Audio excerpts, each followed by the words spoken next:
Unlock the full dynamic range of your Sony A1 to capture landscapes like never before, revealing detail, both the brightest highlights and darkest shadows. Let's dive into the Sony A1's powerful bracketing capabilities. We'll be focusing on setting up for HDR photography, which involves taking multiple shots at different exposures and then combining them later. First, ensure your camera is in aperture priority or manual exposure mode. The key to bracketing is controlling exposure compensation. Locate the exposure compensation dial, usually found near the shutter button, and set it to a positive or negative value depending on your needs. For HDR, we'll typically be bracketing across a range that captures the scene's extremes. Now, navigate to your camera's menu, look for the shooting tab, and within that, you'll find bracketing. Select this option. Here you'll see several important settings. The first is number of shots. For a good HDR, I recommend at least 3 shots on normal exposure, 1 underexposed,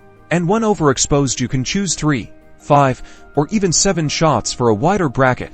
Next is fluctuation, which controls the exposure difference between each shot. For a scene with a wide dynamic range, you might choose a fluctuation of 10 or 20. This means each subsequent shot will be 1 or 2 stops brighter or darker than the previous one. Finally, we have Burke type. For HDR, we want EXP Edge, which stands for exposure adjustment. This tells the camera to vary the exposure for each shot. For consistent results, it's highly recommended to use a tripod. This prevents any slight movement between your bracketed shots. You can then either use a remote shutter release or the camera's self-timer to trigger each exposure.